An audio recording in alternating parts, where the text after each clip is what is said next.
WarsawJS.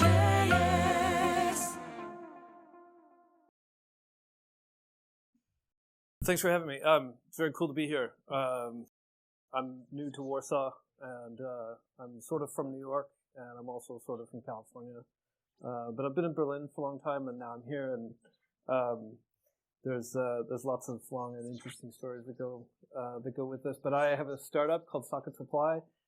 We are browser hackers. Lots of people on our team help build things like WebKit and Chrome and all sorts of, we belong to all kinds of groups. And we decided that the web needed to go beyond where it is. So we're working on something really special, and it's starting to come to fruition. So I'm very excited to be able to share this stuff with you. Hello, web developers. I believe you guys are all web developers. You all love JavaScript and the web stack. We want to take the web everywhere. That's what we want to do. The web is great. The browser's great, but there's a lot more that we can do. So what's the problem? Well, the problem is native apps. So native apps, if you want to build one, you need to learn iOS, or you need to learn Swift if you want to build an iOS app. And then if you want to reach a larger audience, well, you're going to have to learn either Kotlin or Java. And if you want to target Windows and Linux, you're going to have to get into some C++ probably, or some C# or some C. And this just can get really super complicated. The larger market you want to reach, the more languages you need, the more experts you need, the more expert you need to become, the more bugs you're going to have, and the more time you're going to spend. So lots of languages, lots of paradigms to learn. This is compounding, right? So more languages, more experts, more bugs, more time, right? Okay, so there were some solutions to this. These are very early solutions. They've been around for quite a long time. In theory, with one of these, you can learn less, and you can write one code base and run it anywhere. But that's not really how it turned out. There was some good intentions here. React Native, React, obviously very popular framework, very cool, but it's incompatible with the rest of the web. And that's a big productivity killer because there's a lot of really good code out there that was written for the browser, and React Native doesn't have a DOM, right? So it takes the AST created by React and it turns it into native components. And with that, you lose basically the entire ecosystem of, well, the majority of the ecosystem of the web, right? Electron, one of the earliest, it bundles an entire copy of Chrome and Node.js. There's many reasons why these frameworks paved the way. They certainly indicated there's a demand for people to use the web stack to create native software, but they come at the expense of, they were early experiments, right? This code base is older than maybe some people in this audience. I won't get too much into that, but the really big downside to a lot of this is the productivity killer, right? Learning an entirely new language is a really tall ask from web developers, but it's also not just a new language that you end up learning, but entirely new paradigms. So these are kind of non-starters for the majority demographic of web developers. So that's why we started, we've built the Socket Runtime. So Socket Runtime is really made for web developers, right? HTML, CSS, JavaScript, this whole thing is based on web standards, right? This is made for you guys. This is a runtime for building native software for any of these platforms using all the web technology that you already know, right? It's browser technology. You already know how it works. You can use a lot of the code that you've already written, right? So if you have a React app, you can create a native application from it using Socket Runtime. And you can deploy it to the iOS store, and you can get these really interesting extra features, like all the native qualities that React Native brings or that Flutter brings. Socket has all of these things. And the upside is that you get to leverage the world's largest ecosystem of software, but it's also fast. So the reason why React Native originally decided that, oh, it's a good idea to take JavaScript because everybody loves it, and React, which is a great framework, and then turn that into native components because the web's not really that fast. but that's just not true anymore. The web is really fast. Browsers are really good, and the web is really fast because everything is GPU accelerated at this point. Just because we're a late mover, we've learned from a lot of the mistakes that a lot of these platforms have made, we're able to just build stuff factors faster. It's really simple, right? You can npm install it, or you can install it with curl. It's just a command line tool, and you run it, and it creates a few files, and then you can build the HTML file, and there's only a few files in it. There's a configuration file, right? And it's INI syntax, so it's like incredibly simple. Everybody knows how this works. You declare things in here, like the name of your application, the version, things like that, and you have an HTML file. This is it. Just this config file and this HTML file, right? Everybody's hopefully seen a content security policy. This is something that maybe not every web developer is familiar with, but this is really important because Socket makes apps really secure by leveraging this web standard. This sandboxes your application. So if some malicious code ends up getting into your JavaScript that wants to visit some crypto mining website or something like that, this will block that. This will never let third-party software talk to resources that it shouldn't be able to. So everybody should be familiar with a content security policy. What's different with Socket is that this content security policy also helps you granularly control what kinds of native APIs that your application is going to be able to talk to. So if you want to scope that to just a single directory on the computer, the user can give access to that single directory, and that's the only directory that this application could talk to, could write to or read from. So that's it. That's all it is. This is what the JavaScript file looks like. That's it. That's how opinionated it is. This is what it could look like. So who's familiar with Node.js? Okay, like everybody. Okay, and that's why we did this, is because if you're familiar with Node.js, which is basically ubiquitous at this point, using Socket is entirely compatible. So if you build a mobile application and you want to read from or write to the file system, this gives you an API that you already know.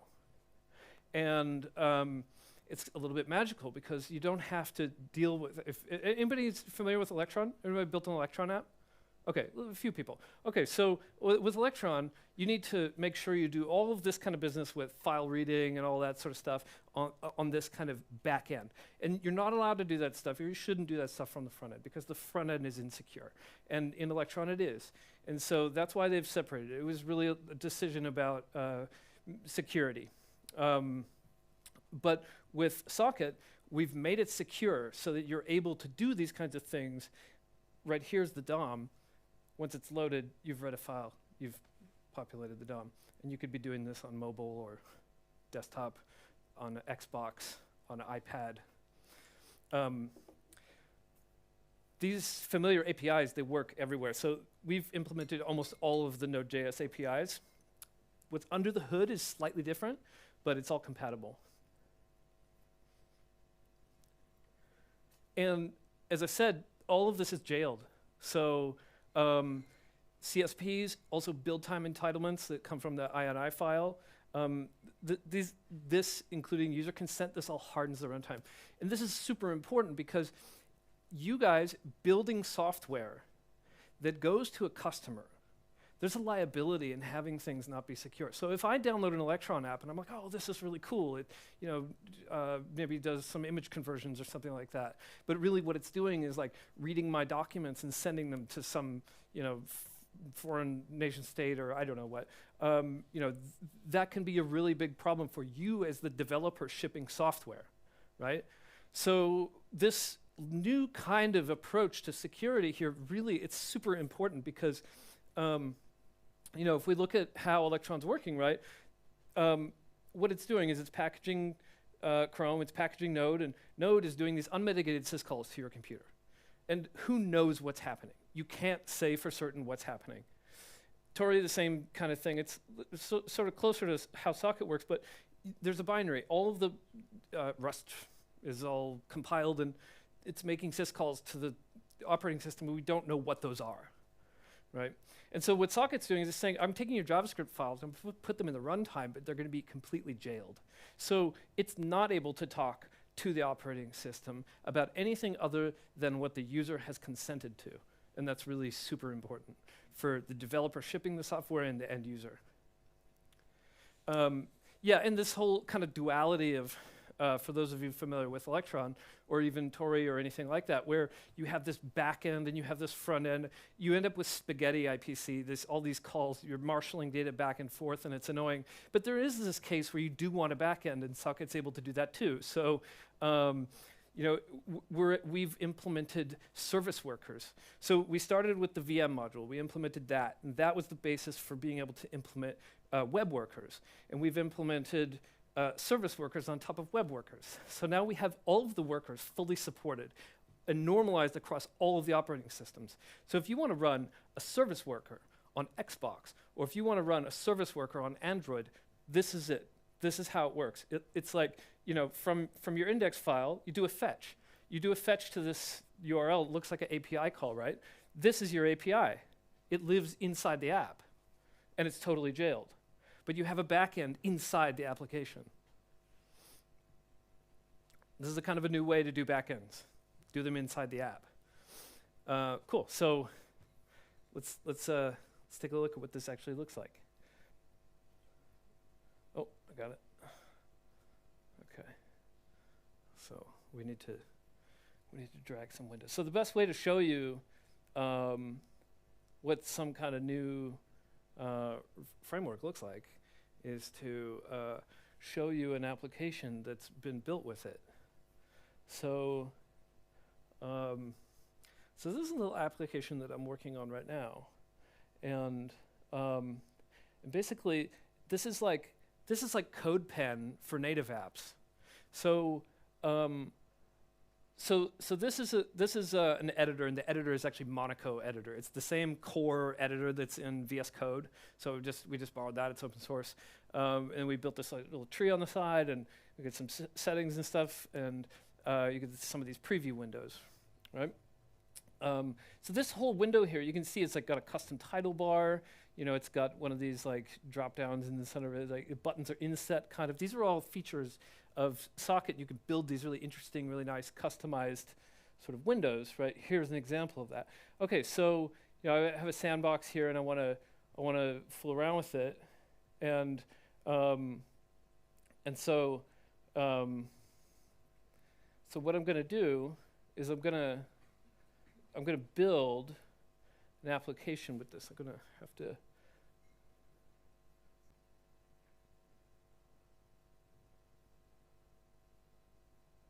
We can type here,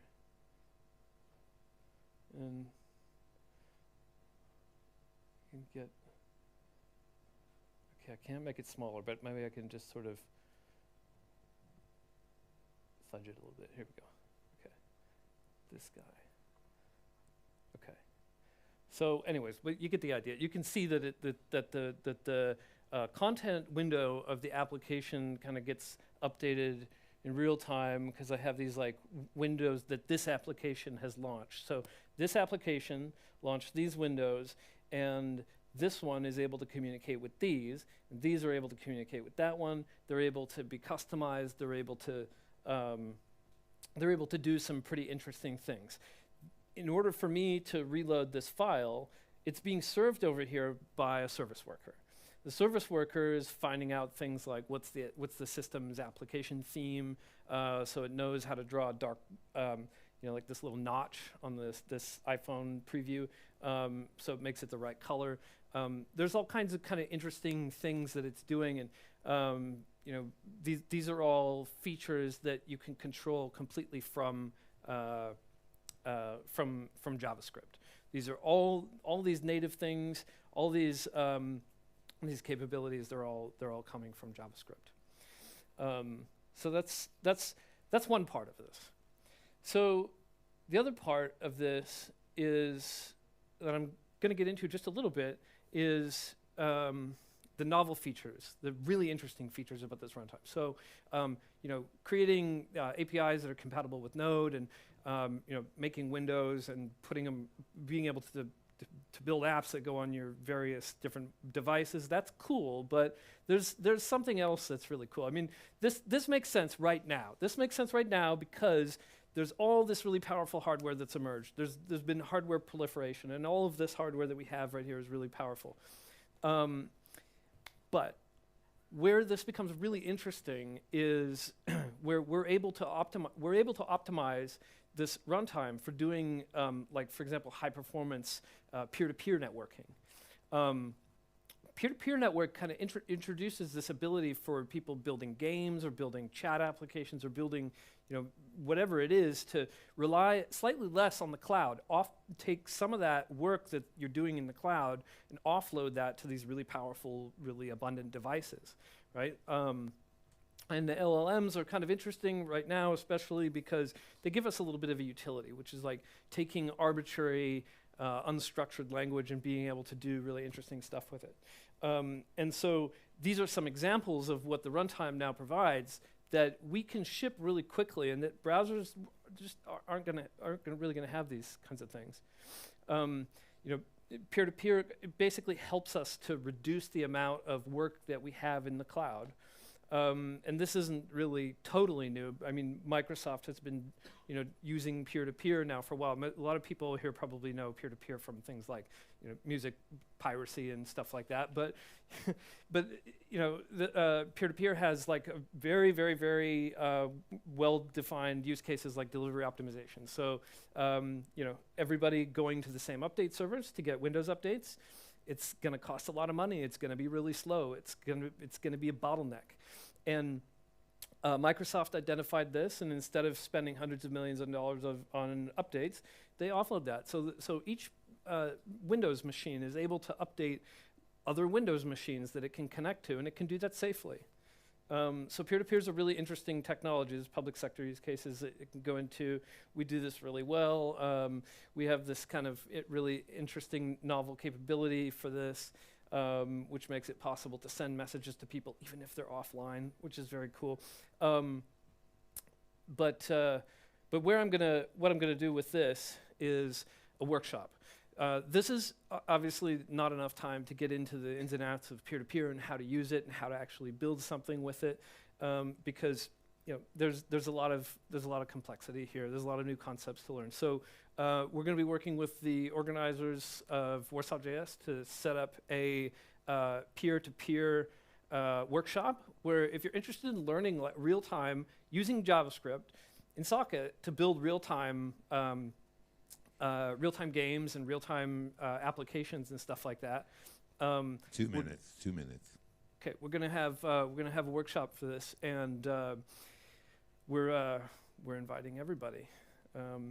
So that's it.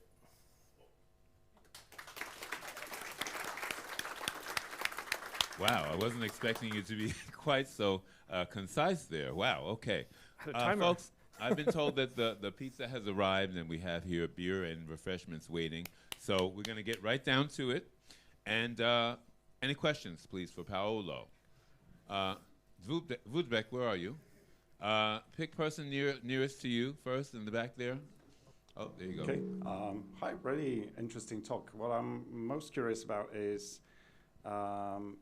how does the rendering side of this work? I mean, the big problem with Electron obviously is the memory consumption and how big the payload is, because you need to carry the entire Chrome runtime with you. How do you solve that sort of problem? I see that you're mentioning Tori. Is that somewhat similar, maybe? Very similar, yeah. So Tori, Socket, there's actually a few solutions out there that leverage what's called the web view. So the web view is a native component in every contemporary operating system that is able to provide the core of the browser engine, which does the rendering.